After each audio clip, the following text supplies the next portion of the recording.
शुरू हो जाओ भाई। सर्वप्रथम मैं मूल निवासी बहुजन समाज में जन्मे संत महापुरुषों को नमन करता हूँ। सम्माननीय मंच एवं उपस्थित हमारे मातृविंग के वरिष्ठ मार्गदर्शक, हमारे सहयोगी भाइयों, दोस्तों, आज जो विषय है ये प्रतिनिधि सत्र 2 का, उस प्रतिनिधि सत्र के जो विषय है वो विषय बहुत ही महत्वपूर्ण है।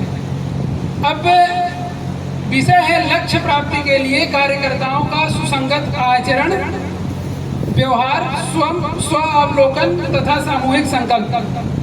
तो अब ये विषय संगठन में रखने की जरूरत क्यों पड़ी? क्योंकि बहुत समय से ये देखा जा रहा है कि संगठन में अनुशासन की कमी, अव्यवस्था का माहौल दिख रहा था। इसीलिए नेतृत्व ने इस विषय को प्रबोधन के लिए रखा कि प्रबोधित होने के बाद हमारे जो कैडर है, कार्यकर्ता हैं, वो अनुशासित, संयमित तरीके से समाज निर्माण का कार्य करेंगे। दोस्तों, ये जो विषय का है, इस विषय में पहला जो अगर हम इसे वर्गीकृत करते हैं तो पहला जो उद्देश्य हमारा लक्ष्य प्राप्ति। तो हमारे आंदोलन का, फूले अम्बेडकरी आंदोलन का लक्ष्य क्या है, ये हमें क्लियर करना पड़ेगा। तो हमारे फूले अम्बेडकरी आंदोलन का जो लक्ष्य है और जिस लक्ष्य को प्राप्त करने के लिए हम सब यहाँ एकत्रित हुए हैं प्रदेश के भिन्न भिन्न जिलों से, तो वो लक्ष्य है व्यवस्था परिवर्तन। व्यवस्था, कैसी व्यवस्था को हम परिवर्तित करना चाहते हैं, परिवर्तित करके क्या हम स्टेबलिश करना चाहते हैं, ये बहुत महत्वपूर्ण बिंदु है। ऐसी व्यवस्था जो समाज में असमतावादी आचार विचार को बढ़ावा देती है, जो स्थापित है, उस व्यवस्था को बदलने के लिए हमें संवैधानिक व्यवस्था स्थापित करनी है। चाहे वो नागरिकों के सामाजिक जीवन में हो, शैक्षणिक जीवन में हो, आर्थिक जीवन में हो, या इससे भी बढ़कर उन्हें अवसर उपलब्ध कराने की दिशा में हो। ये आंदोलन का प्रमुख लक्ष्य है। दोस्तों, इतिहास गवाह है कि व्यवस्था परिवर्तन का आंदोलन या ये जो हमने लक्ष्य निर्धारित किया है, ये लक्ष्य कोई नया नहीं है। इससे पहले भी हमारे पुरखों ने इस उद्देश्य की प्राप्ति के लिए कार्य किया है। बुद्धा ने व्यवस्था परिवर्तन के उद्देश्य को प्राप्त करने के लिए, गैर बराबरी की व्यवस्था को समाप्त करने के लिए, उसके उन्मूलन के लिए उन्होंने एक संगठन बनाकर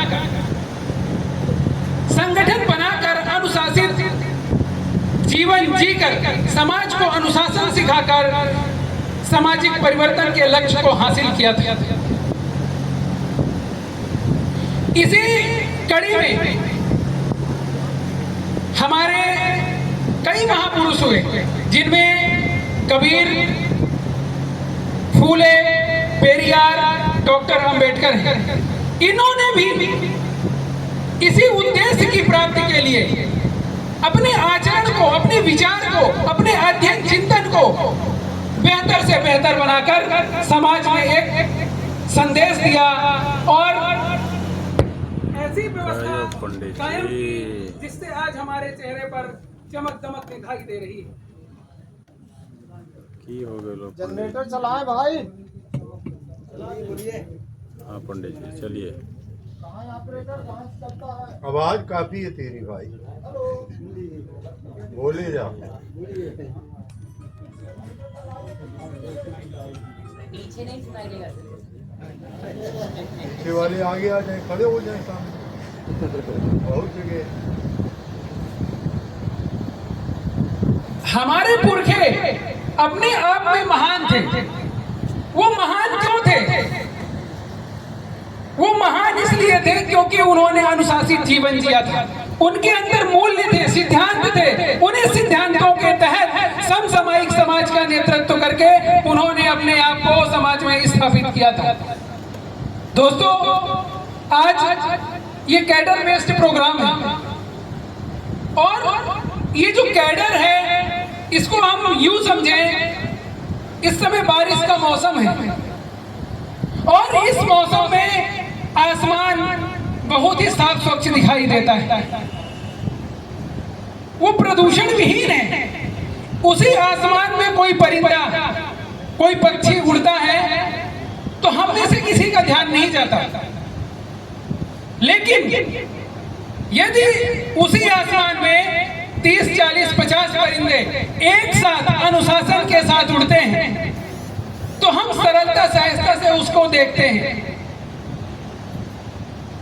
ये जो आकर्षण है, ये आकर्षण उसकी उड़ान का नहीं है, बल्कि ये आकर्षण उसके अनुशासन का है, उसकी नैतिकता का है। और फूले अम्बेडकरी आंदोलन को चलाने वाले लोगों के जीवन में, कार्यकर्ताओं में ये अनुशासन होना बहुत ही आवश्यक है। दोस्तों, जुनून हमें लक्ष्य पाने के लिए हमें जुनून चाहिए, वरना सपने तो सब देखते हैं दूसरों को बताने के लिए। दोस्तों, आंदोलन हम चला रहे हैं, हम कैडर के सदस्य हैं, लेकिन हमें उन पुरखों से सीख लेनी पड़ेगी जिन्होंने अपने व्यक्तित्व में, कर्तृत्व में परिवर्तन लाके समाज को एक संदेश दिया था। आज इस संदेश का मुझे अभाव लग रहा है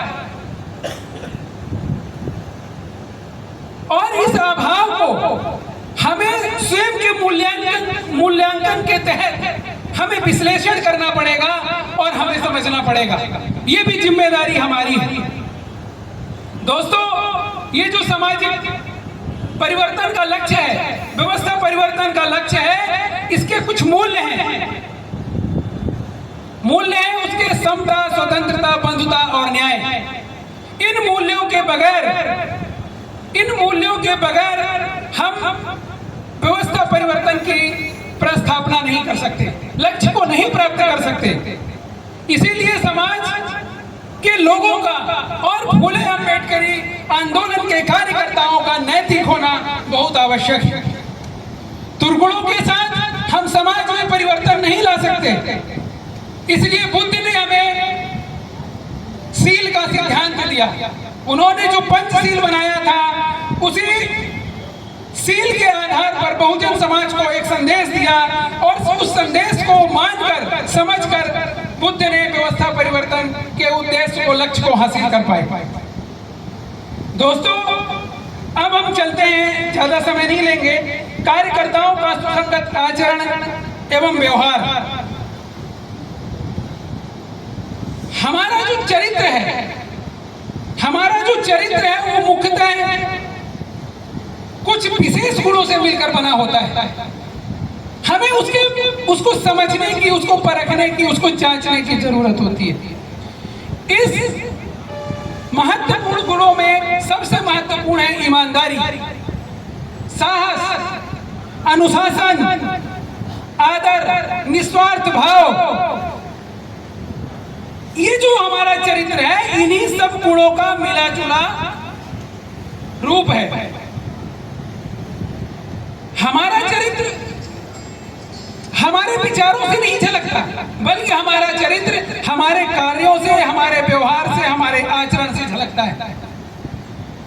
जो व्यक्ति कहता है वो सही नहीं होता, बल्कि जो वो करता है वो अपने दैनिक जीवन में वो सही होता है।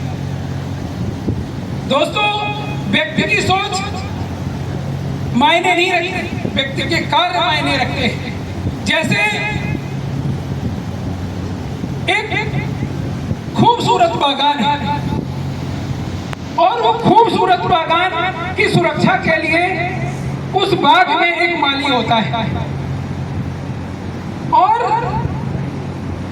वो जो माली की जिम्मेदारी है, वो जिम्मेदारी हमारी कार्यकर्ताओं की है, कैडर की। वो जो बाग का माली होता है, वो उस बाग में पौधों के पास जो खरपतवार उग जाती है, उन्हें वो निकालता है, उन पौधों से दूर करता है और समय समय पर उन पौधों को खाद पानी उपलब्ध कराता है, जिससे उन पौधों का जीवन संवर्धित होता है। उसी तरह हमारे कार्यकर्ताओं का भी जीवन है। हमें अपने आचरण में अनुशासित हम जीवन जी रहे हैं, हम समर्पित हैं, कर्तव्यनिष्ठ हैं, लेकिन समाज हमसे अपेक्षा करता है कि हम उसको और अधिक संवर्धित करें।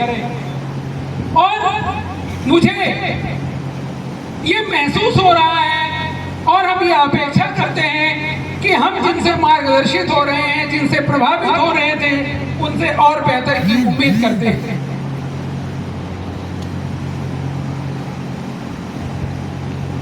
दोस्तों, हम अध्ययन चिंतन करके, कठिन परिश्रम करके अपने मूल्यों को संवर्धित कर सकते हैं। बाम सिर्फ कैसा है, उसके अनुसांगिक संगठन कैसे हैं, ये जानने का सबसे सरल और सशक्त माध्यम है हमारे मातृविंग का अनुसांगिक संगठनों का के कार्यकर्ताओं का आचरण, उनका व्यवहार। हम विद्यार्थी मूल निवासी विद्यार्थी संघ की छाप समाज के विद्यार्थियों में डालना चाहते हैं। हम बाम सेब की छाप कर्मचारी अधिकारियों में डालना चाहते हैं, उसकी विशालता की छाप अंकित करना चाहते हैं। तो ये जो छाप है हमारे संगठन की, वो हमारे कार्यकर्ताओं के व्यक्तित्व से होने वाली है। हमारा व्यक्तित्व जितना बेहतर होगा, हम जितने अनुशासित होंगे, संगठन उतना ही अनुशासित समझा जाएगा, माना जाएगा और उतना ही विश्वसनीय होगा।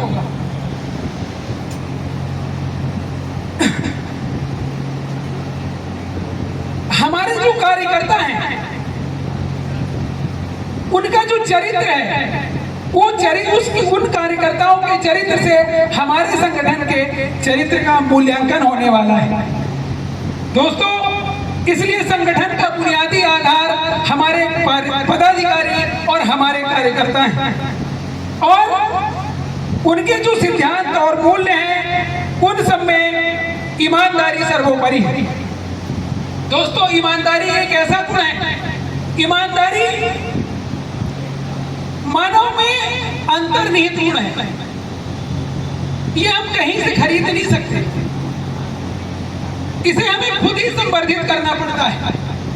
ईमानदारी ये ऐसा गुण है, ये विशेष कार्यकर्ताओं की विशेषता है, जो केवल हमारे उसको और बेहतर से बेहतर संवर्धित करने से ही समाज में और व्यवस्थित रूप से स्थापित होती है, हमें स्थापित करती है, चाहे वो कार्यकर्ता हो या कि उस कार्यकर्ता का संगठन हो। जब हम किसी संगठन की चर्चा करते हैं, तो ये चर्चा उस संगठन के मूल्यों सिद्धांतों की तो होती है, लेकिन इसके साथ भी ही वो चर्चा वो उस संगठन के कार्यकर्ताओं की होती है। यदि कार्यकर्ता ईमानदार है, नैतिक है, अनुशासित है, तो उसके छाप संगठन के माध्यम से समाज में जाने वाली है, क्योंकि ईमानदारी का एक महत्वपूर्ण विशेष गुण है कि कोई भी ठग इंसान हो, भ्रष्ट हो, अनुशासनहीन हो, चरित्रहीन हो, शराबी हो, कोई भी हो, वो व्यक्ति भी अपना दोस्त, रिश्तेदार, ईमानदार व्यक्ति को ही रखना चाहता है, चरित्रवान व्यक्ति को ही बनाना चाहता है। इसीलिए संगठन में नैतिक मूल्यों को और सिद्धांतों को मुख्यता और प्रमुखता से ध्यान रखना चाहिए। फिर तीसरा बिंदु है स्वावलोकन तथा सामूहिक संकल्प। दोस्तों, चरित्र निर्माण की और चरित्र संवर्धन की एक पूर्व शर्त है। व्यवस्था परिवर्तन इस पूर्व शर्त को हम प्राप्त नहीं कर सकते, क्योंकि जब तक हम खुद व्यवस्थित नहीं होंगे तब तक संगठन व्यवस्थित नहीं हो सकता, और जब संगठन व्यवस्थित नहीं होगा तो हम जो व्यवस्था परिवर्तन का लक्ष्य निर्धारित किए हैं वो लक्ष्य प्राप्त नहीं कर सकते। दोस्तों, जब बुद्धा ने भिक्षु संघ की स्थापना करी तो भिक्षु संघ में कुछ नियम बनाए थे, सील बनाए थे। उन सीलों का उल्लंघन करने पर भिक्षुओं को सजा दी जाती थी, उनके लिए कठोर दंड के विधान थे। उसी तरह हमारे कैडर्स के लिए कुछ अनुशासन है, कुछ विधान है जिसे हमें मानना पड़ेगा और स्वयं मानकर हमें उसे दूर करना पड़ेगा। दोस्तों, जिस तरह अनुशासन के बिना आजादी बर्बादी लाती है, उसी तरह इन मूल्यों के बिना हमारे कार्यकर्ता भी समाज में अपना प्रभाव नहीं छोड़ सकते। सिद्धांतों और मूल्यों के बिना कार्यकर्ता अपाहिज होता है। इतिहास गवाह है कि जब जब नैतिक मूल्यों को और सिद्धांतों को कार्यकर्ताओं ने, समाज ने दरकिनार किया है, तब उस कार्यकर्ता का, उस संगठन का विनाश हुआ है। और आज समाज में जो राजनीतिक और सामाजिक स्थिति निर्मित हुई है, ये सैद्धांतिक मूल्यों को, उद्देश्यों को दरकिनार करने का नतीजा है। इसीलिए हमें इसको पकड़ के रखना पड़ेगा। दोस्तों, समाज की बर्बादी चोर उचक्कों ठगों से नहीं होती, बल्कि समाज की बर्बादी समझदार लोगों के निकम्मेपन से होती है। वो निकम्मा इसलिए है क्योंकि वो चीजों को समझता है, लेकिन सही को सही और गलत को गलत कहने का उसमें साहस नहीं है। यदि उसमें साहस है भी, लेकिन वो अपने निहित स्वार्थ के लिए इस मूल्यों को दरकिनार करता है, तो वो समझदार कैसे हो सकता है? वो देश का सजग नागरिक कैसे हो सकता है? सवाल ये नहीं है कि वो सजग है कि नहीं है, सवाल ये है कि वो बुद्धिजीवी है तो वो समाज के प्रति अपनी जिम्मेदारी कैसे निभा रहा है, किस प्रकार निभा रहा है। दोस्तों, आंदोलन को गति देना, आंदोलन को चलाना कोई मदारी का खेल नहीं है। हम फूले अम्बेडकरी आंदोलन के वैचारिक सिपाही हैं। हम चुपचाप रहकर, शांत रहकर, मौन रहकर समाज का पतन होता हुआ नहीं देख सकते हैं, क्योंकि हमारे पुरखों ने जो पेड़ लगाए थे उन्हीं के फल हम सब ने खाए, और आज हम पेड़ नहीं लगाएंगे तो कल मीठे फल कहां से खाएंगे। दोस्तों, हमारे पुरखों ने जो कृत्य किए थे, उस कृत्यों का नतीजा ये है कि हमारे चेहरे पर चमक चमक। लेकिन हमें आज इतिहास को बनाना है, वर्तमान में कार्य करना है, तब हमारा भविष्य संवरने वाला है। इसीलिए वर्तमान बहुत महत्वपूर्ण है। दोस्तों, हमें कार्यकर्ताओं को एक संकल्प लेना पड़ेगा। हमें स्वयं में, अपने आप में एक संकल्प लेना पड़ेगा। सामूहिक ले सकते हैं तो बहुत अच्छी बात है, लेकिन जिस तरह डॉक्टर अंबेडकर ने, बुद्धा ने, पेरियार ने, फूले ने स्वयं में संकल्प लिया और कहा कि मैं ये करूंगा, उसी तरह हमें भी संकल्प लेना पड़ेगा और बिल्कुल एक माँ की तरह कार्य करना पड़ेगा। हमारा भारत गाँव का देश है। हमारी अधिकांशतः माँ, बेटी बहन खेतों में काम करती है, मजदूरी करती है। वो जब माँ खेतों में काम करती है और थकी हारी शाम को जब घर आती है तो वो घर के सारे काम करती है, चाहे वो खाना बनाना हो, झाड़ू लगाना हो या अन्य कोई कार्य हो। यदि वो माँ पढ़ी लिखी है, ऑफिस का काम करके आती है तो घर में बच्चों को पढ़ाती है। और जब ये सब करने के बाद माँ रात में थकी हारी सोती है, सबको सुलाने के बाद और जब उसका छोटा बच्चा होता है तो वो माँ थकी हारी जब सोई लास्ट में और जब बच्चा रोने लगा तो वो माँ क्या उठना चाहेगी? मुझे लग रहा है कि वो कदापि नहीं उठना चाहेगी, लेकिन फिर भी वो माँ उठती है। क्यों? क्योंकि उस माँ का उस बच्चे के प्रति स्नेह है, प्यार है, माँ का फर्ज है और वो अपनी जिम्मेदारी मान रही है। वही जिम्मेदारी हमें कार्यकर्ताओं को अपने जीवन में उतारनी पड़ेगी। उन सिद्धांतों, उन मूल्यों को अपने आचरण में लाना पड़ेगा, तब हम समाज में बेहतर कार्य कर पाएंगे और व्यवस्था परिवर्तन के लक्ष्य को प्राप्त कर पाएंगे।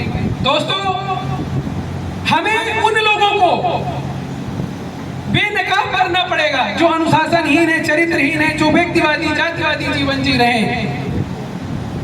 जब तक हम ऐसे लोगों को बेनकाब नहीं करेंगे, उनकी पहचान सार्वजनिक नहीं करेंगे, तब तक समाज उन मूल्यों की ओर अग्रसर नहीं होगा जो समाज के निर्माण में अहम भूमिका निभाने वाले हैं। दोस्तों,